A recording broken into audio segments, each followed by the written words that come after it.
الله الرحمن الرحيم نحمده ونصلي على رسوله الكريم اما بعد محترم و مکرم سامعین اعظام، کبھی ہمارا یہ ملک انگریزوں کا غلام ہوا کرتا تھا اور ہم غلامی کی فضا میں سانس لینے پر مجبور تھے۔ دنیا کی کوئی بھی غیرت مند قوم غلامی کی زندگی کو قطعاً برداشت نہیں کرتی، غلامی کی زندگی کو قطعاً برداشت نہیں کرتی۔ ہر ملک آزادی ہر ملک کا بنیادی حق ہے۔ کوئی بڑی طاقت اپنے طاقت کے زور سے کسی ملک کو اپنا غلام تو بنا سکتی ہے، لیکن اس ملک کے عوام کے آزادی کے جذبے کو زیادہ دن تک دبا کر نہیں رکھ سکتی۔ جس دن اس عوام کا سویا ہوا شعور جاگ اٹھتا ہے، تب ان کی آزادی کی جدوجہد ایک جنون کی شکل اختیار کر لیتی ہے، اور جب یہ آزادی کا جنون سر پر چڑھ کر بولنے لگتا ہے، تب حکمرانوں کو پیروں تلے زمین کھسکنے لگتی ہے اور انہیں اس ملک سے بھاگنا ہی پڑتا ہے۔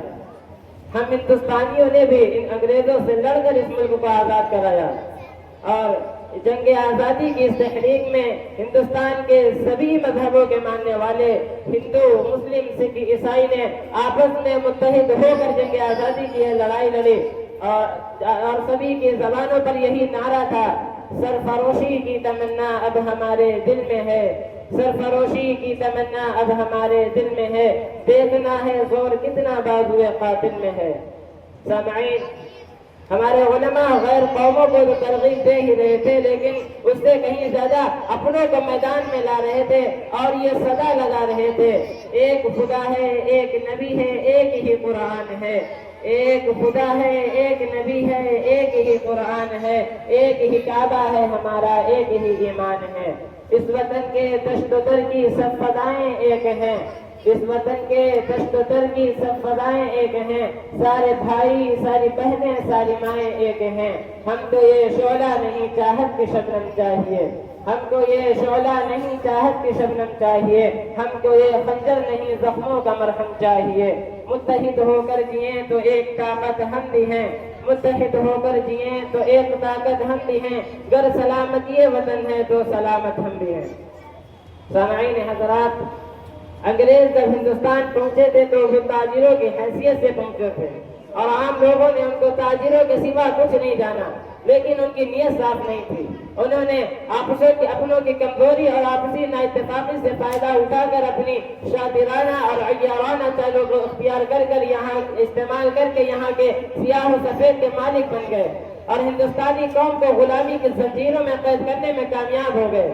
ہندوستان کے باشندوں پر ظلم و ستم کے پہاڑ توڑنے لگے، اور اس کا سلسلہ مزید بڑھتا ہی چلا گیا۔ پانی جب سر کے اوپر ہو گیا اور ہندوستانیوں کے دلوں میں آزادی وطن کا جذبہ پیدا ہوا، تو سب سے پہلے اس خطرے کی سنگینی کو مسلمانوں نے ہی محسوس کیا، اور وہ بھی تمام تر قوتوں کے ساتھ اب جان ہتھیلی پر رکھ کر میدان جنگ میں کود پڑے، اور یہ تحریک رکی نہیں بلکہ اس نے اور زور پکڑنا شروع کر دیا۔ اس کے بعد علماء ہند سر پر کفن باندھ کر انگریزوں کو للکارنے لگے، اور یہ ایسی جماعت تھی کہ جس کی جفا کشی نے پورے عالم کو انقلاب آفری بنا دیا، اور مجاہدین آزادی کا یہ نعرہ تھا، تیرے جھوٹے کفر و ایمان کو مٹا ڈالوں گا، تیرے جھوٹے کفر و ایمان کو مٹا ڈالوں گا، ہتھیاں اس کفر ایمان کی چبا ڈالوں گا، کام ہے میرا تغیر، نام ہے میرا شباب، میرا نعرہ انقلاب انقلاب انقلاب۔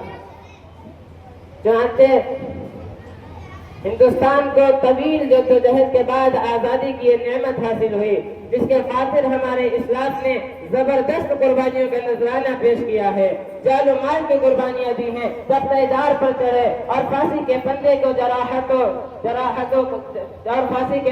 جراحت و حوصلہ اور کمال بہادری کے ساتھ بخوشی گلے لگایا، حصول آزادی کے خاطر میدان جنگ میں کود گئے، آخرکار تن کے گورے اور من کے کالے انگریزوں کو ملک سے نکلنا پڑا۔ غیر ملکی حکمرانوں نے اپنے اقتدار کو قائم رکھنے کے لیے طرح طرح کی چالیں چلی، تدبیریں کی، رشوتیں دی اور فرقہ وارانہ اختلافات پیدا کیے۔ ہندوستان کے معصوم باشندوں پر ظلم و ستم کے پہاڑ توڑے، ہندوستانیوں پر ناحق گولیاں چلائیں اور ان کو چلتی ہوئی ٹرینوں سے باہر اٹھا کر پھینک دیا، مگر ان کے ظلم و ستم کو روکنے اور توغ غلامی کو گردن سے نکالنے کے لیے بہادر مجاہدین آزادی نے ان کا زبردست مقابلہ کیا اور ملک کو ان سے آزاد کرا کر ہی چین کی سانس لی۔ مسلمانوں کا اس تحریک آزادی میں قدرتی طور پر بہت ہی ممتاز و نمایاں حصہ رہا ہے۔ انہوں نے اس تحریک آزادی میں قائد و رہنما کا پارٹ ادا کیا۔ تاریخ کے صفحات میں پلاسی کی جنگ، بکسر کی جنگ بھی ہندوستانیوں کی شکست پر ختم ہوئی۔ اس کے بعد انگریز بہار، بنگال اور اڑیسہ پر حاوی ہو گئے۔ سب سے پہلے اس خطرے کی سنگینی کا زبردست جسے احساس ہوا وہ شخص میسور کی سرزمین پر جم لینے والے سلطان حیدر علی اور ان کے بیٹے ٹیپو سلطان تھے، جنہوں نے اس جنگ آزادی میں نمایاں کردار ادا کیا ہے۔ اور شاملی کے میدان میں جو جنگ ہوئی ہے اسے تاریخ کبھی بھلا نہیں سکتی۔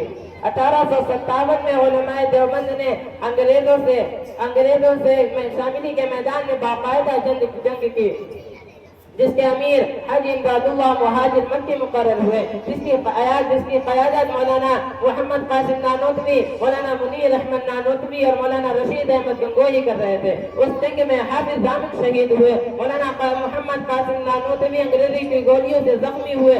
انگریزی حکومت کی طرف سے آپ کا نام وارنٹ رہا لیکن آپ گرفتار نہیں ہوئے۔ 1888 میں آپ نے وفات پائی اور دیوبند کے قبرستان قاسمی میں آسودہ وفات ہے۔ حاجی امداد اللہ مہاجر مکی نے جب یہ محسوس کیا کہ اب ان حالات میں رہ کر اپنے مشن کو آگے بڑھانا، اپنے مشن کو برقرار رکھنا ناممکن ہے تو مکہ مکرمہ ہجرت کر گئے۔ وہاں سے اپنے مریدین و متوسلین کے ذریعے ہندوستان میں فیض و ہدایت کا سلسلہ جاری رکھا۔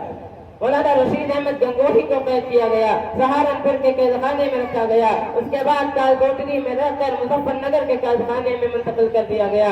6 مہینے آپ کو نظر و بند کی مصیبتیں جھیلنے پڑی۔ اور حضرت شیخ الہند کو مالٹا کے قید خانے میں بند کیا گیا۔ مالٹا کے قید خانے میں انگریزوں نے حضرت شیخ الہند کے ساتھ ظالمانہ برتاؤ کیے، سخت سے سخت سزائیں دی۔ حضرت شیخ الاسلام مولانا حسین احمد مدنی فرماتے ہیں کہ جب حضرت شیخ الہند کو مالٹا کے قید خانے میں نظر بند کیا گیا تو انگریز میرے استاد کو ایک تہہ خانے میں لے گئے اور وہاں حضرت شیخ الہند کی کمر پر گرم گرم لوہے کی تپتی ہوئی سلاخیں لگاتے اور یہ کہتے اے محمود حسن انگریزوں کے حق میں فتوا دے۔ حضرت شیخ الہند جب ہوش میں آتے تو یہ فرماتے اے انگریز میرا جسم پگھل سکتا ہے، میں بلال کا وارث ہوں، میری جلد ادھڑ سکتی ہے لیکن میں ہرگز انگریزوں کے حق میں فتوا نہیں دے سکتا۔ سامعین حضرات، انگریزوں نے جب یہ دیکھا کہ ہمارے خلاف پروپیگنڈا پھیلانے میں زیادہ تر مسلمان ہیں تو انہوں نے دین اسلام پر انگلیاں اٹھانا شروع کر دی۔ سب سے پہلے علماء کو ختم کرنے کی سازش تھی۔ اس وقت اللہ رب العزت نے ہندوستان میں چند اہم شخصیات کو پیدا کیا۔ ان میں سے ایک اہم شخصیت حجت الاسلام حضرت مولانا محمد قاسم نانوتوی کی تھی، جنہوں نے اس زمانے میں اسلام کی بقا، اسلامی عقائد، اسلامی فکر، اسلامی تہذیب کی حفاظت کے لیے ایک تحریک چلائی جسے تحریک دیوبند کہا جاتا ہے۔ جگہ جگہ مدرسے قائم کیے، دیوبند نامی مقام پر ایک دارالعلوم کی بنیاد رکھی تاکہ لوگوں میں یہ نظم پیدا کرے جو ان کو مسلمانوں اور اسلام کی اصل شکل میں قائم رکھنے میں معین ہو۔ ایشیا کی اس عظیم درسگاہ کا آغاز دیوبند کی ایک چھتا مسجد کے صحن میں انار کے درخت کے سائے میں ایک استاد محمود حسن اور ایک طالب علم حسین احمد سے ہوئی، یہی درسگاہ ازہر ہند کہلائی، جسے دارالعلوم دیوبند کے نام سے شہرت و مقبولیت حاصل ہوئی۔ حضرات، یہ چند اہم باتیں تھیں جو میں نے آپ حضرات کے سامنے پیش کی۔ دارالعلوم دیوبند کیا ہے؟ دارالعلوم دیوبند نے ملک کو کیا کیا دیا ہے؟ یہ ایک ایسا باب ہے جس سے تاریخ بھری پڑی ہے۔ مختصر وقت میں یہ بات بیان نہ ہو سکتی، مختصر وقت میں یہ بات نہیں ہو سکتی، سرد ایسے کہ خلاصے میں نہیں آئیں گے۔ وآخر دعوانا الحمدللہ رب العالمین۔